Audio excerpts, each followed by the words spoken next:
आज हम लोग पढ़ेंगे समांतर क्रम समूहन ना, प्रतिरोध का समांतर क्रम समूहन। कल हम लोग पढ़े थे प्रतिरोध का श्रेणी क्रम समूहन, और इसको समझ लीजिए तीन प्रतिरोधक, प्रतिरोध एक गुण है, प्रतिरोधक पदार्थ होता है। तीन प्रतिरोधक जिनका प्रतिरोध क्या है, R1, R2 और R3 है, समांतर क्रम में जोड़ा गया। समांतर क्रम है ना, समांतर क्रम में क्या होता है, सभी प्रतिरोध का पहला सिरा एक बिंदु पर और सभी प्रतिरोध का दूसरा सिरा दूसरे बिंदु पर जोड़ करके फिर उसको जोड़ दिया है, इसी को समांतर क्रम। और श्रेणी क्रम में हम लोग क्या देखे थे कि एक प्रतिरोधक का दूसरा सिरा दूसरे प्रतिरोधक का पहला सिरा जुड़ ना, फिर दूसरे प्रतिरोधक का दूसरा सिरा और तीसरे का पहला जुड़ रहा था, ऐसे जुड़ रहा था। यहाँ क्या हुआ, जितने प्रतिरोधक जोड़ा गया उनका पहला सिरा एक बिंदु पर और दूसरा सिरा। उसी तरह हम लोग ये जोड़े हैं,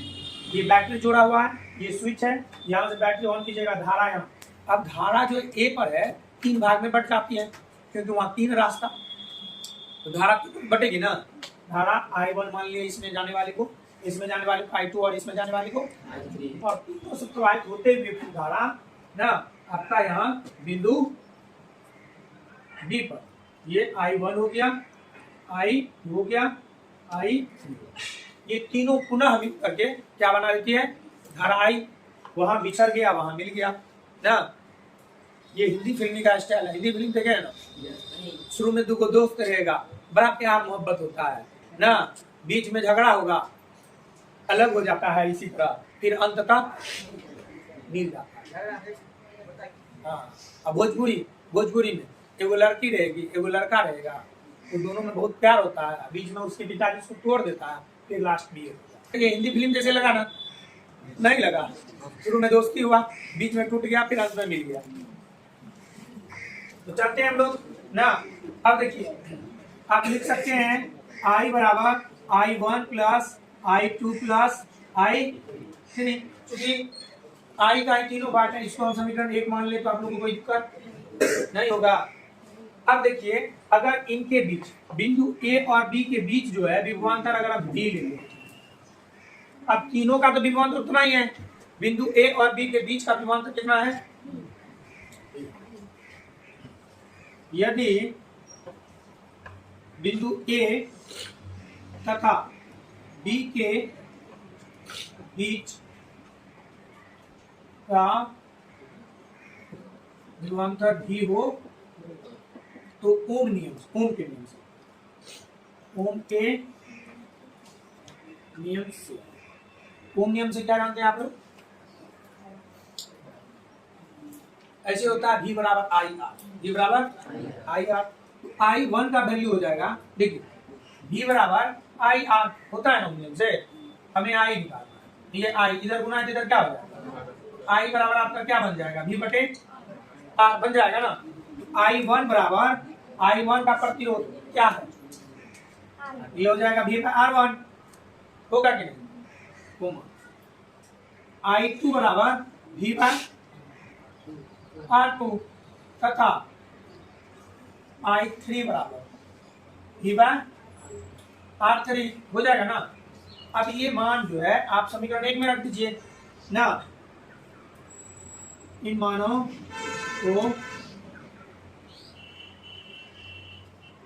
को समीकरण एक में रखने पर,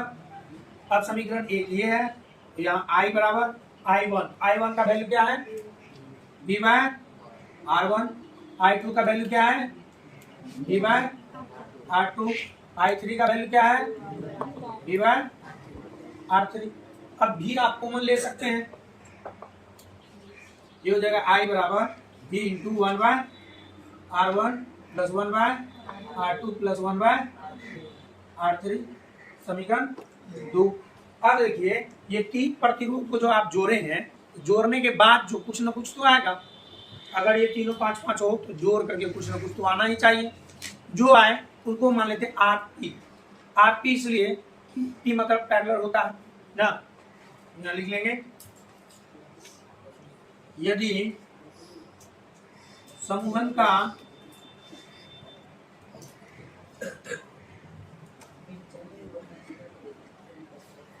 यदि समूहन का समतुल्य प्रतिरोध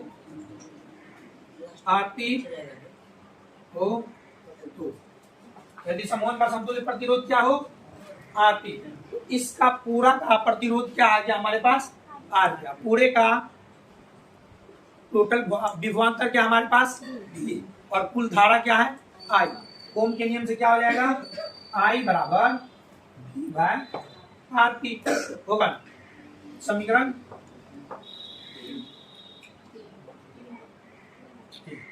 देखिए ये मान और ये मान एक ही, फर्क कितना है कि यहाँ आप 3 केजी चीनी लिए है ना, तो तीनों केजी चीनी अलग अलग थैला में ना, 3 केजी चीनी यहाँ आपको अलग अलग थैला में, यहाँ वो तीनों केजी एक ही थैला में, लेकिन है तो कितना 3 केजी, तो मतलब ये भी आपका आई का वैल्यू, ये भी आई का वैल्यू, तो समीकरण 2 और 3 से, समीकरण 2 व ठीक है, क्या हो जाएगा V बाय RP बराबर ना V into 1 by R1 plus 1 by R2 plus 1 by R3, ये हो जाएगा। अब आपका ये भी क्या हो जाएगा, कैंसिल, चूंकि ये गुना में ज्यादा क्या हो जाएगा, भागा तो कट जाएगा ना, यह हो गया आपका 1 by RP equal to 1 by R1 1 by R2 plus 1 by R3, ऐसे 3 जोड़े हैं तो ये R3 तक गया, जितना जोड़ेंगे उतना तक जाएगा ना, तो ये आपको समांतर क्रम के लिए व्यंजक हो गया। ठीक है।